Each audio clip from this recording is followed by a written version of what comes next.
Do that. Got to do that. Yo, good morning and welcome to another episode of the RoadFS podcast. It is always fun doing those intros because it brings back a lot of memories.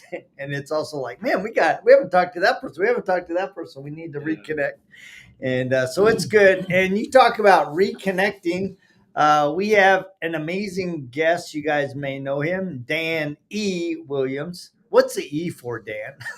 You know, in all reality, that is my entire middle name with quotation marks and no periods. My pop's name was Danny, and he wanted me to be called Danny, but not Junior, and so he made that little adjustment.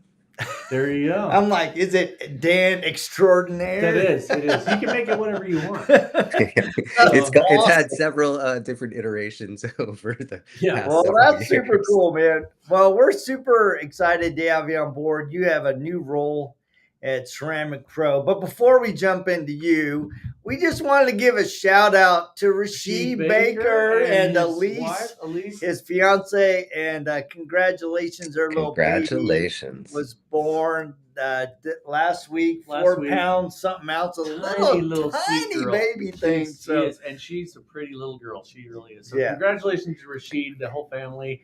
That is some awesome stuff. So let's jump into Dan, man. You got a new venture going along. You've been in the detailing world 22 years, I think. Yeah. And so you're off on a new venture, and we thought we'd connect and talk about what you're up to. Yeah, well, I started a detailing business back in like 2004 and grew that for 12 and a half years. And I sold it to Dustin Wharton, who, Official California Detailing. I will say I'm so proud of what he's taken, like what I had started. And it was so small in comparison and just really hit the multiplier button. So I can't say enough good things about watching him from the time he bought my business to maturing and having kids and being able to have his wife be a stay-at-home mom here in Southern California. That's no small feat. No. So super thriving. So shout out to Dustin. He's doing a great job. I detailed for a while, but I think one of the things a lot of the guys don't think about that are getting into this is they have such a detailer mentality and they want to be the guy polishing the car. And to actually, one thing, you guys are older, right? Yeah. Your body ain't going to be able to do that detailing the same way all the time. Right. As you started, I had to get a hip replacement surgery and it was just too uncomfortable.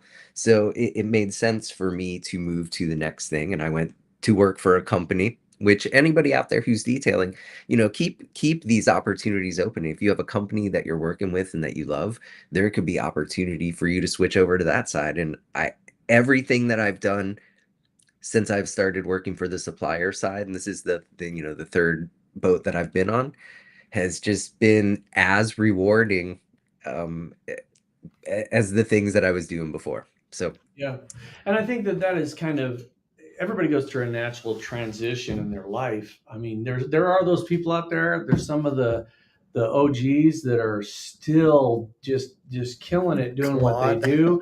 Yeah, Claude Harris out there in California, and Joe Fernandez. Yeah, Joe Fernandez. Some of these guys, and I think that's great because that's where they want to be and they're happy. And if you're happy doing that, that's great. But there's so many people that have gone from one side to another and into a different type of thing. A lot of people naturally go into kind of training once they're they're done being the person behind the polisher. They either train their own employees, they train the next generation, or they go into like the product and distribution side of things. And we get to see all of those sides. And we've got to spend some time with you at some of the events we've gone to, some of the summits and stuff.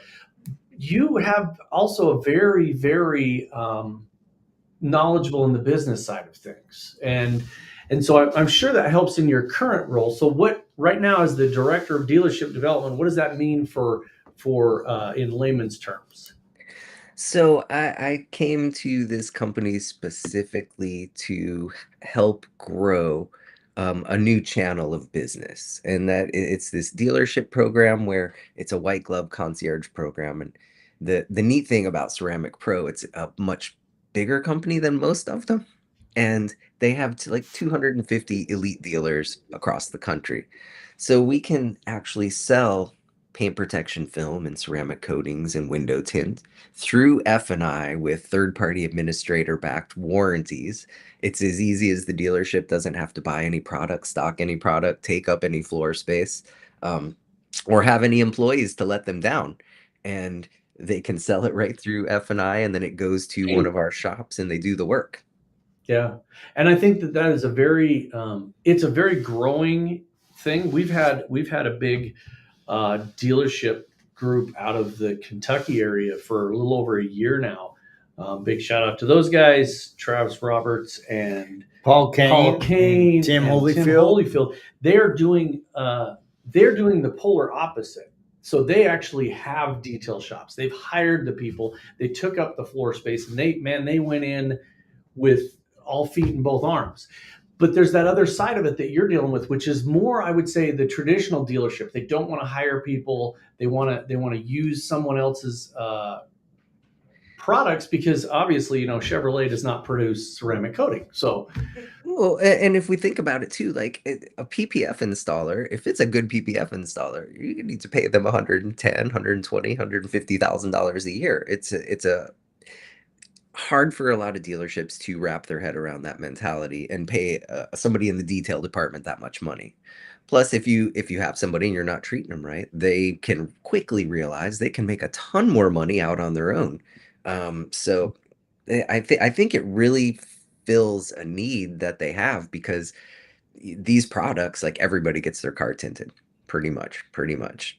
Ceramic coatings, big deal. They have been for years now. And the paint protection film is just on this upward trend. I remember when we were in Colorado, yeah, the fella Russell, I think his name yeah, was. Yeah, Russ, or Russ Ernston. yep. Yeah, but he was talking about how the searches are so trending up for that.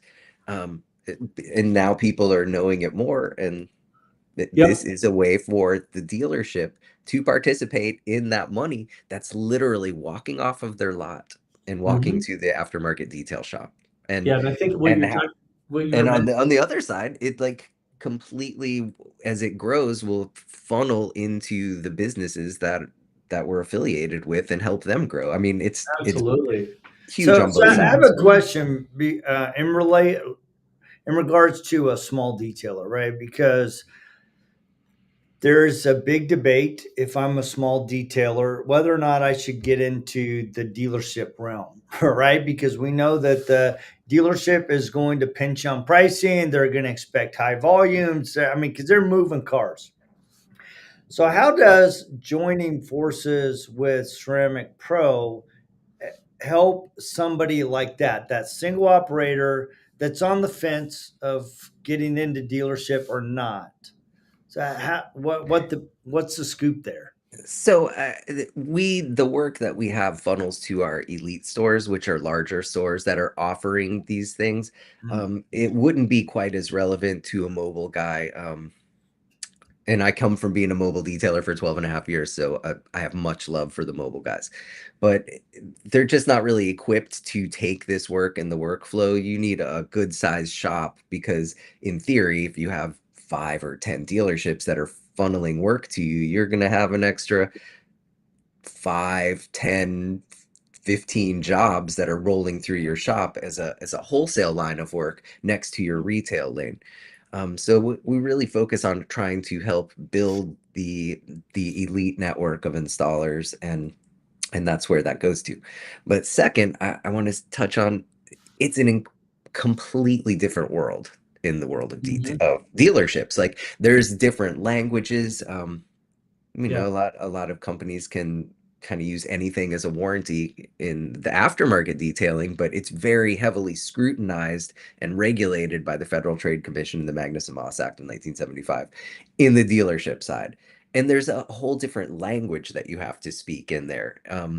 So most detailers, honestly, are not really equipped to go in and have that conversation, especially with having the third party backed warranties. It really ties everything together and makes it a seamless deal for the dealership to actually sell that through for back end gross through finance. Right. And I think that that is one of those things that a lot of people on the single operator side are trying to get into the afterpay and some of that stuff, because these services are getting upwards of, they're 5 digits. We were in Jacksonville, and there was a guy that had a newer Corvette that had paid, over 10 grand to have the whole thing wrapped in PPF, right? And it wasn't wrapped, it was PPF, it was clear. So, right. So, but that's something that the average person doesn't just drop an extra 10 grand. So having it go through F&I and having really understand that dealership world. One of the guys that's on here, Travis Roberts, he's there at that dealership in Kentucky, and they are unbelievable. The volume they put through there and the work that they do for the clients, not just ones that have bought a car from them, but people that will come in after the fact and do that. And I think it is a different level of scrutiny, because it's not just the customer, the car owner, it is also the dealership. And if you get into that world, it can be unbelievably lucrative. We know, Jamie Buchanan down in he's got an area set aside just for dealership stuff.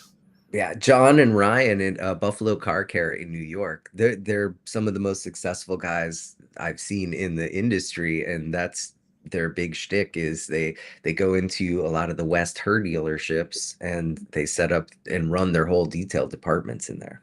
Yeah. Yeah. And it's a different it's a different animal than it was probably 10, 15 years ago, where the detail shop really was a good wash. And, they go and spray it off, and that's it. This is a different level. But I think that is coming along the lines of the same reasons, because cars are getting more and more and more expensive. I mean, an average car now is over 20 grand, and that's inexpensive. You walk into a dealership and that's a used car. Oh yeah, I mean, that's not a new cars one. that are hundreds of thousands of dollars, and if you're going to a high-end dealership, Ferrari, some high-end BMWs, Mercedes, Porsche, they're a new GT3 is 400 grand.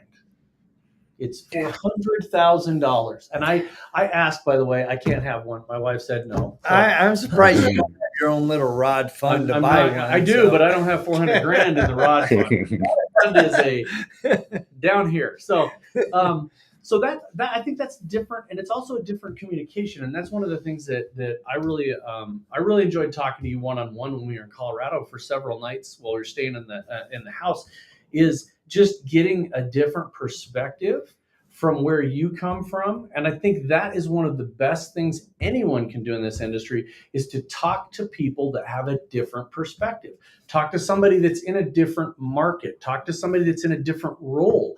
And now you being in the role of not just dealerships, but also in a chemical distribution company. That way, you have a different way of looking at selling a ceramic coating that I think even the beginner single person operator detailer could take knowledge from you and turn that into something really successful. Yeah, it is really crazy to kind of look back at how starting in this detailing world, with a small little business because I wanted to buy a Rolex and I couldn't afford it being a waiter at Joe's Crab Shack, and how that just has grown into so many different things over time. Yeah. So I mean, you got a lot of different perspectives, right? So right now, I'm assuming your main focus is just creating these programs with the dealership direct with them. Are you also building out the elite network as well? That's not my focus, nor is really touching the chemicals, to tell you the truth. Funny story that happened here is Brett, who I report to, came in, and I was like, Brett, I've never touched a ceramic pro coating. I've really been faithful to whatever company I was with, and I've never applied it. And he looked at me and said, and you never will. It's not your job. Go work on dealership stuff. So I work with the already established elite dealers who are great business, and they have room to run the wholesale work through, and the dealerships at the GM and the principal and the F&I and the salespeople for training and stuff. And I try to make the marriage between those two entities. But then we bring in general agents, which is how this space kind of runs. And the general agents are who are going out and closing the sales and bringing the work in, and then we go out and do a launch and do the trainings. It's I, I am so in my element. I leave work many days. Well, some days are a little frustrating because things aren't going as well as you want. But overall, I leave here feeling satisfied and gratified every day. And when I wake up, like first thing I think is like, okay, I got this, and this is going on today. Or when I woke up today, I was like, oh, I'm going on a podcast with Rod and Jody. How fun is this going to be? That's right. So you're still headquartered in California where you were, but you're Yeah. traveling a lot more. Are you just strictly U.S. based, or is this program reaching out internationally? We're working on getting underwriting for Canada as well, and possibly Mexico. Um, but this company is worldwide. We have Yeah. Ceramic Pro all over the place, but this specifically for underwriting purposes, it's not a worldwide thing. And Yeah. a lot of other countries don't even have the same dealership model. Like if you've No, been to no, not at Europe, all. like they have a few cars and you order one, and they don't have a big full lot of cars. It's a different animal. Yeah, for sure. So if somebody watches the podcast or they watch you online or something and they want to get involved and they're a detailer, what do they need to do to get involved in this? Yeah, I would go to ceramicpro.com and click on become an installer, and uh, one of the reps here will call you. Interesting, I've worked for a middle-sized company, a small company, and now like one of the largest companies. And as I Yeah. kind of look across that landscape and my experience through everything, I think the bigger the company, or what sets this company apart, is how many systems that they have in the organization. More employees, and just all of the systems that they've put into place. And I think also the more I read into business, it's all about systems. So if you are interested in becoming, you go click on the link to become an installer. One of the reps here, we've got great salespeople who are very helpful. We have key account managers who really work with the larger entities that we work with, and so as I'm walking down the hall, like this is a whole office with probably 15, 20 people in here. Um, it makes me smile a lot because I'll hear them talking to the detailers and they're doing coaching right there. So some of the things that are just baked into what Ceramic Pro is, with Mhm. the customer service and the coaching, and the way that they come into your store when you're an elite store and brand everything, and it just it's a really good show they got here. That's Yeah, good. that's good. And I think that's there's a lot of people that are a 1-2 person shop that want to be larger, and I think that's one of the challenges is as you scale a business you need to understand that day-to-day control that you have as a single operator, you're giving up some of that control, and you have to. It's a requirement. If you try to hold on to all of that, it's destined to fail. You hire good people that know what they're doing. You hire our sales rep, our outside sales, inside sales. Ben, he's been with us since Yeah. I want to say A long time. 2012, 2013. We don't ever question what he does. We just go make it happen because he's been doing this so long and he understands what the needs are. And if he needs something, he just asks. So I think that's the thing is any business you have when you're hiring, I guess the rule of thumb I always went with is hire slow and fire fast.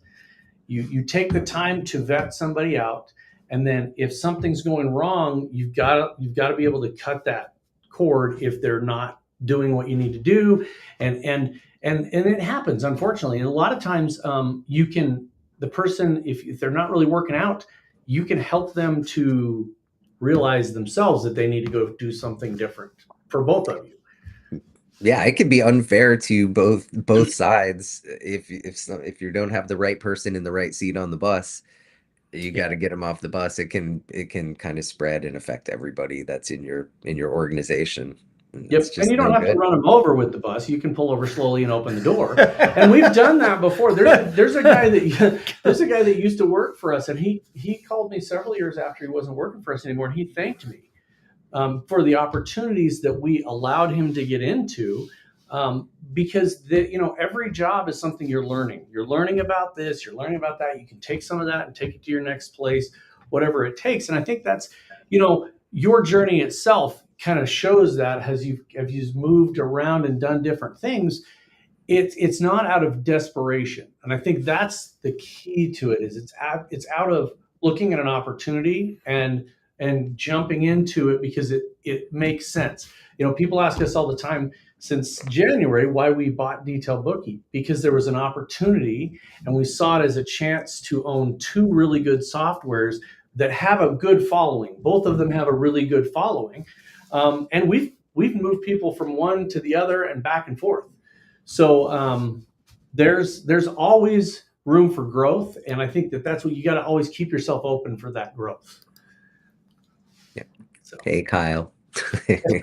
Well, and I think a lot of times we don't really know what is ahead, right? We have a vision of where we're going, and we start down a path. And in fact, right before we got online, we were talking about different books that have impacted us as individuals and also as business leaders. And one of the books that's just really stuck with me. It's a really small book. It's by Seth Godin, and it's called The Dip, right? And it's literally talking about when to quit or when to pivot or when to get off the ramp, right?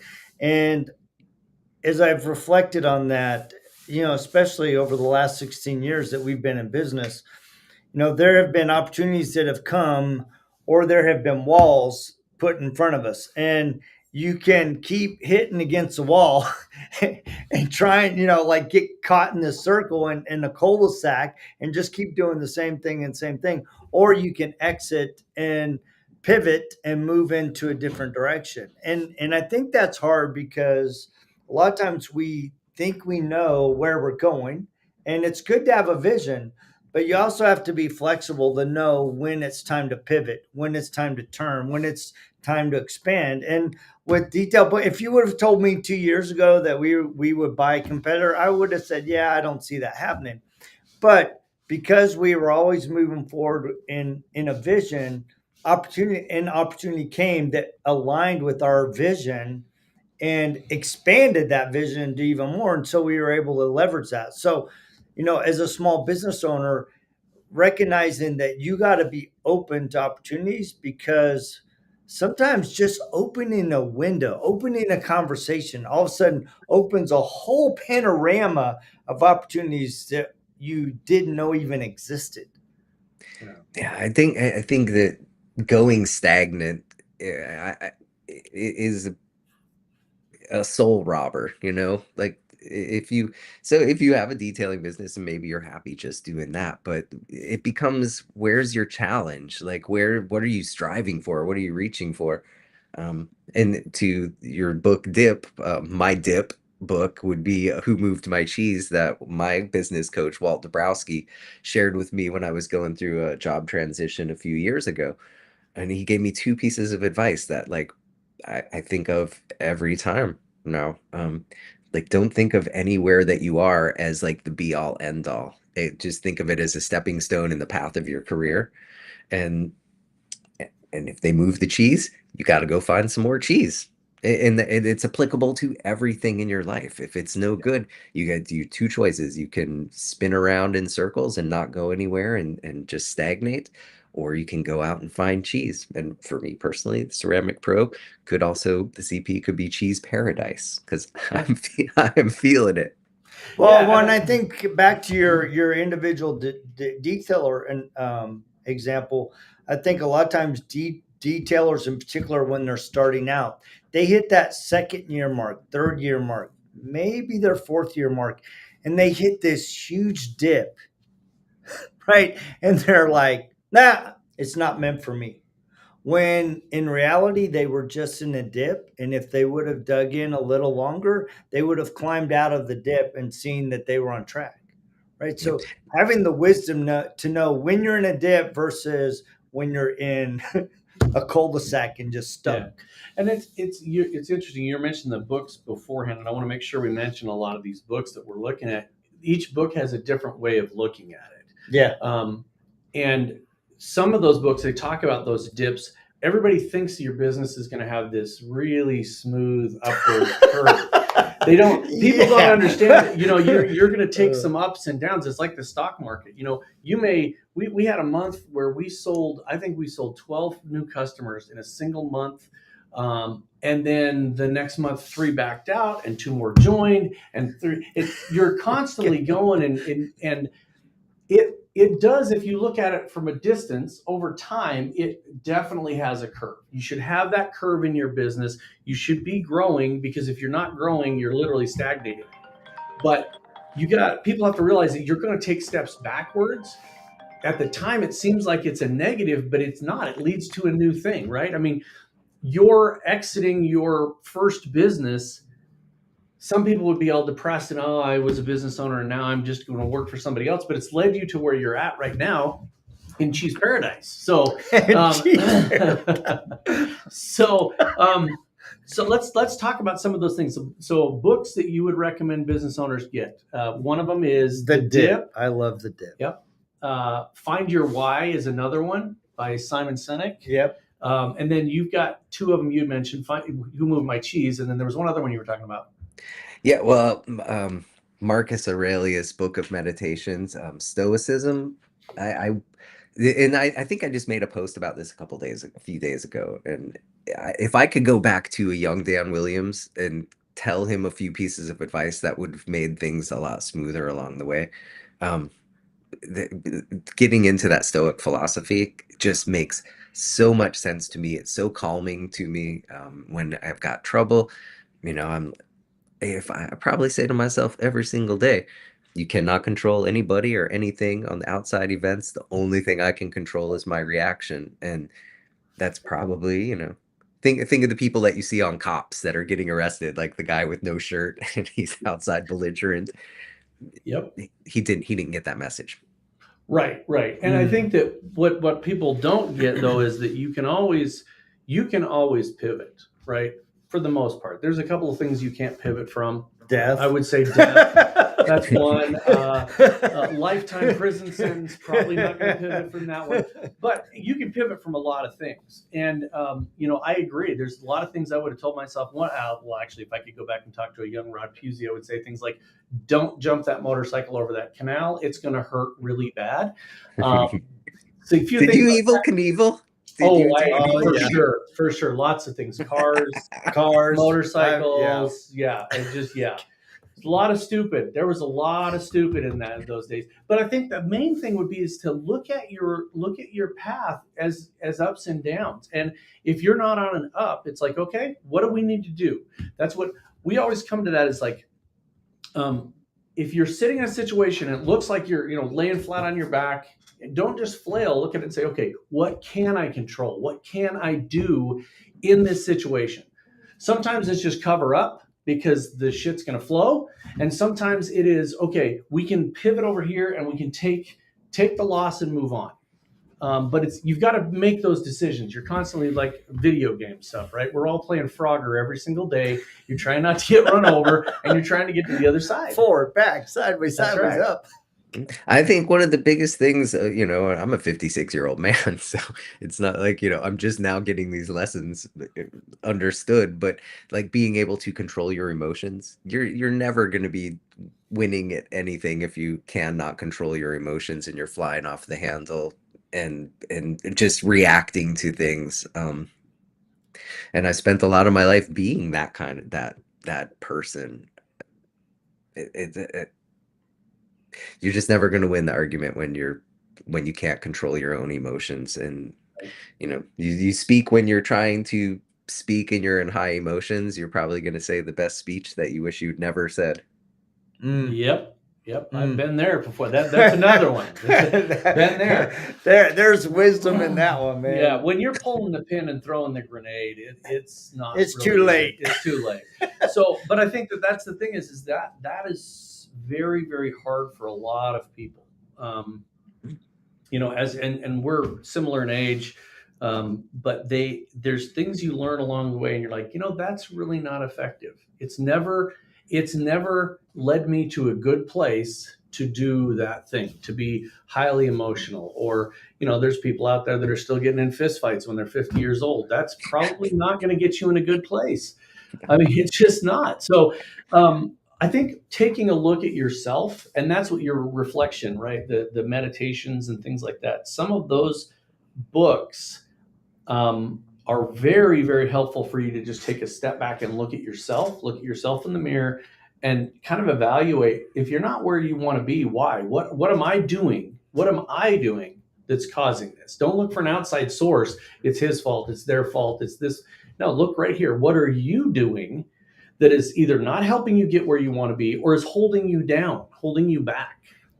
Yeah, I like that. I've thought a lot about that as we've developed software, right? I mean, we started RoadFS in 2009, right? And it's now 2025. And I cannot tell you the evolution that we've gone through in developing our software, adding features, bringing on team members, all that, right? There's a whole story just in that piece alone.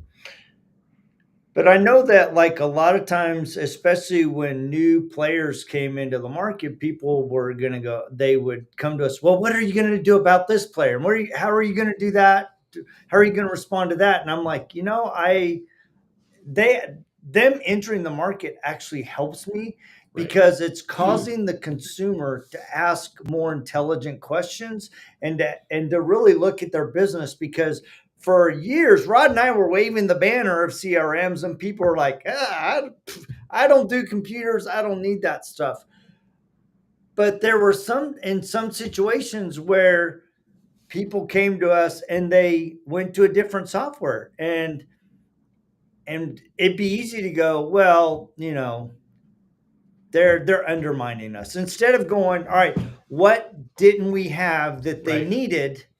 And sometimes what we didn't have was intentional, right? Because there were other priorities that we were developing that were meeting the needs of existing customers. And it's easy to get derailed chasing the customer that you don't have and losing focus. And so sometimes it's okay to say, I don't do that. I don't offer this because this is my lane. And if down the road opportunities present itself where those can open up to me, I'm open to that. But right now I'm marching this way. Yep. Yeah. Yeah. Hey, Paulo from Canada. Hey, Paulo. There you go. Talk about a guy. He's never. Dude, that guy Paulo sleeps. So. He's a hard worker. Yeah. He is I would say he's one of the most prolific business owners in the detailing industry that I know, as far as it comes to running a detail shop, offering a myriad of trainings. I mean, PPF, ceramic coating, window tint, PPF. I mean, the whole 9 yards. I mean, him and his son and his partner, they've done a really good job of really carving out a nice business for them in Canada. Yeah. So, just a good guy. Yeah. If you were gonna profile the perfect business to partner with Ceramic Pro for what you're doing today, what would it be? I think that if you are looking to really scale your business and bring in systems and a corporate kind of backing that helps you grow your business, that's who it's for. If you are not seeking to add PPF and tint, it's not necessarily geared in that direction. They really focus on the larger entities as their business model. And a lot of the guys that I talk to with the elite stores that we're working with on the dealership side of stuff, they're they're not the guys in there polishing the car. Like they actually are running their business, and it's refreshing. I think they just do it on a bigger and kind of a just more professional level. And the support, all of the marketing, if you're an elite dealer, they give you leads for free. And I remember I sold against this company for years. And so everybody that I would talk to, they would be like, oh, Ceramic Pro, they're just a marketing company. And they started selling products. What, okay. I mean, marketing is how you get your name out. That's how they Right. became the biggest one, because they do marketing. And every detailer, if they stop and think about that statement that they say, you have to market your own business and you have to get out there. You're not going to get customers either. So it's just a funny thing that maybe people kind of repeat, but they're doing it on a really cool level here. Yeah, well, and that's the thing is I think if that's the worst you're getting critiqued, then you're doing well. If they're not cutting down the products and oh, Yeah. those guys, he's a bunch of water in a jar. I've never heard that. So that Well, is and then let me say too, like Peter, who is the president of the company, is like an entrepreneur visionary. My office is right across from his, and I'll see him have stuff on his board, and he'll just kind of sit back and stare at it, and I kind of look over there, and I'm like, what is going through that guy's head? But it's not just a single vision. They're bringing in this side to grow the dealership network, to grow the overall thing. But he's got plenty of other things in the pipeline. Some of them are technology plays, some of them are yeah, body shop plays. yep, There's no stagnant just sitting still. Like it's a mhm. visionary who is growing a company. Yeah, and I think that's the key to it. And we some of that stuff is just pure dumb luck for us, but we've ended up getting into some of those opportunities in the body shop industry, in Dealerships and dealerships, in some other industries that we're in, and those at the time you think it's one of those things. Oh, these guys were so smart, they jumped into this market. Sometimes it's just a stumble into it, but then you have to embrace that. If you realize that there's a different market out there, you got to embrace that and go, you know what? Like you keep follow that cheese and see where it leads, because there's a whole different market out there. Getting into aviation, getting into boats, getting into personal watercraft and motorcycles, and there's so many things and so many different angles you can get into that I um, I really think there's a bright future for what everybody's doing in the detailing industry, because people are very, very particular about the items that they purchase. They want them to last. They want them to look good. And I don't care if it's your countertops, the glass shower doors, just you could just keep going. So if you could give somebody some advice, um, you can't maybe go back and talk to young Dan Williams, but you can talk to young entrepreneurs today. What would there you go, the ultimate dealership poster child is Dan Cummings, absolutely. What would you give advice to a young person just starting out in the detailing industry about the industry in general? I think one of the really important things, and I didn't necessarily feel like this when I started detailing. I was like, I don't need to go to somebody's training to learn how to polish a car. I know what I'm doing. Take from the people who have been in the industry and are offering that information to you. Find a company that you like, and if they're treating you good and the cheese is indeed there, then stay and thrive with that. You don't have to try to go to every one of them. If you want to really grow and scale your business, I think that this model that they have at this company is amazing. Yeah. And it can really help you out.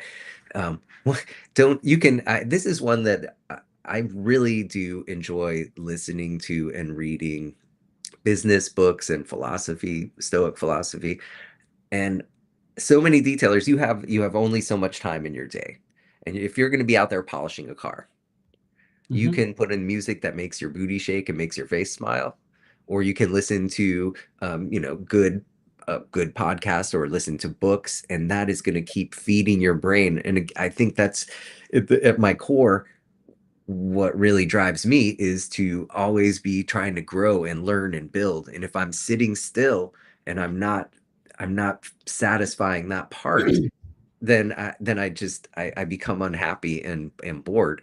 So by listening to those books and spending your time, you got 24 hours in a day, and maybe you don't have time to sit down and read for 2 hours, but while you're polishing that car, you can be putting that information into your head, which is going to keep your brain churning and giving you business ideas and helping you grow. I will say maybe one mistake not to make. Don't listen to a book and then change everything in your life to be like that, and then listen to a Yeah. book and change it. Yeah. Pick You and gotta, choose the yeah. stuff that fits. And you Yeah. can only turn so many knobs at once. Like I always go back to some of my roots, which is a mechanic. You don't ever have a problem and go in and fix all 5 of the possible solutions. You start with the simple things and you implement that and see if it fixed the problem. So the same is true with this kind of stuff. I mean, and I agree. We do it. My wife and I listen to books on tape just driving down the street. Even if it's just 20-30 minute thing, we'll listen to part of a chapter. And I think that it's important to take the things that work for you, right? If somebody talks about, oh, I was a real estate mogul and I borrowed money from this company to buy a real estate, that's not me. I'm not that guy. So don't make sure that it's something that you can do, that you're not putting yourself at risk. But like you said, there's little things you can adjust in your business that make all the oh my gosh, just adjust the knobs a little tiny bit, little few tweaks to marketing, like and having a podcast for the past 6 years. 2019, years, having 600 episodes, you learn really quickly that just adjusting the title or adjusting who you link to can make a huge difference. And that's constant. The algorithms are always changing. Your particular market is your particular market. But it's nice to talk to somebody that's in an opposite market. If you're in a cold climate, talk to somebody that's in a really extreme hot market, and vice versa. And talk to people that are doing similar things. And how did you get there? How did you go from a single operator mobile to 2 physical buildings and 7 employees, right? And there's people in the industry that would love to tell you about that stuff. So yes, get some mentors. And I was thinking about, I wanted to go back to something you said about Ceramic Pro. People criticize them because they were a marketing company that started selling products, right? There's a lesson to be learned there, right? If your business is struggling, what are you doing on the marketing side? And it doesn't take a lot of money to market. I mean, I look at what Jamie Gonzalez from J&G Auto does with I his love that guy. channels. I will just say it. To do that. I think about Juan Gonzalez, All Season Details. He's always doing fun little quips, and it's all about talking to the customer in a way that is either fun or informative. So don't criticize a company that's done it well. Maybe take a lesson from their tool chest that helped them grow to become one of the biggest leaders in the industry. Absolutely. And I don't know that they were a marketing company that started selling products, but they just locked onto marketing and did it in a way that nobody else had, and put the funding into it to grow the company to where it is. It should be a lesson for every single person out there who has a detailing business. If you want to grow, you got to tell people who you are. Yeah. I look at what Sidney Bray Gwynn's doing this week with them being at Monterey, right? I mean, they're so fun, right? And so you're instantly going to go, whoa, who is this lady and what's she doing in detailing? And so it's a very soft, indirect way to show people what you're doing, what you're involved in. And it really doesn't take that much, especially on the money side. If you're pinched on money, dude, look at Amber. Amber does phenomenal. Well, and honestly, that's Jody and I, right? There's people, like we were talking about before we got on air, there's people that thought we just had a podcast. We had to change some things. We changed some things up. But it still blows me away. We'll go into a building and somebody will come up and introduce themselves to us. They'll be like, oh, I watch your podcast all the time. And that's great. If there's any knowledge that we can give somebody, or a little tip or a book to read or anything that helps them in their business, that's what gives us like inspiration. That's where we really love doing that. I love seeing people that Gets you excited. successful It gets and you they excited. they grow from 1 to 15 techs, or they're just this is phenomenal. They run a report and they're like, hey Rod, dude, we got a bank loan because of the reports we ran out of your. It's just phenomenal. It just absolutely gives me goosebumps. I had a record month this month. Yeah, we had a record month. So I think those stuff. kind of things are what really drive me, because I think if everybody would just look at it and go, you're, as a human, you have basic needs: food, water, shelter, clothing, all that stuff. Once those are taken care of, then you look at the next thing, the next thing, the next thing. And for a lot of us, we take that for granted, right? I take a lot of pride in having those first level things taken care of. Nobody's starving. We're not sleeping on the streets, all that kind of stuff. And I know I'm not trying to make it like a defeatist attitude that, at least I'm not in the streets, but literally, I'm proud of that fact. I like being able to say, okay, I know where I'm going to sleep tonight.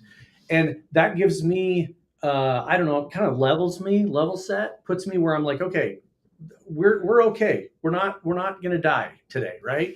There's an exercise I saw once in a self-help class, and it basically took everything down to the level of, okay, so what if that happens? Right? What's your biggest fear? My biggest fear is going out of business. Okay, so what? What does that happen? Well, then I wouldn't have any money. Okay, then what happens? And it takes it down to the very last thing. And the very last thing is, and then you die. Okay? If you die, what are you worried about? Nothing. You're dead, right? So you've got to go back to and look at that and say, okay, that is something we all deal with every day. We're all human. We're all not going to be here forever. And so while we're here, you might as well help other people and enjoy the time that you have here. So yeah, when I was doing a lot of business coaching, that is 100%. I would get off of doing one of those sessions, and my wife said, "That's the happiest that you are. You're so pumped up afterwards, and helping somebody else like level up and grow their business and support their family and feel pride. Like it was very special of a thing." Yeah, that's cool. Yeah. Well, man, we want to thank you for taking time to visit with us. This has been a great conversation.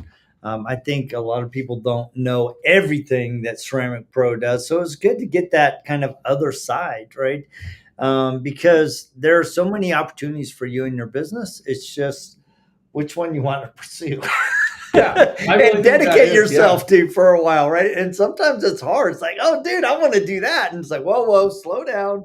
Let's think about this and let's move a little bit more strategically. So, and I want to touch real quick. I still do a podcast myself, but my workload is much greater, so you do not see as much videos coming out for me. There just is not the time in the day to make that happen. But I'm still trying to stick on an every other week thing on the Details podcast, and it's just on YouTube and Facebook only. It's not going further than that. Just car culture stuff, race car drivers, car show stuff. Yeah, that's so fun. And it is fantastic. You've been doing that for a long time. He is Dan is the original winner of the MTE Golden Mike Award. Forever will always be number one. So you got to go watch some of those, because some of that stuff is super fun to watch. I mean, you get to interview some just phenomenal men and women out there, and it's just fun. You make it fun. In fact, I even love watching just you walking your dogs, and you're like pointing out things on cars on the street, because that's reality. That's just every day. You can point that stuff out. You'd be like, oh, look at that. So if you don't know Dan, now you know Dan. Go look him up. Yeah, check him out. He's on Facebook. There's the link. Yep, or just look up Dan E. Williams. That's right. Stands for E. Stands for E. So excellent.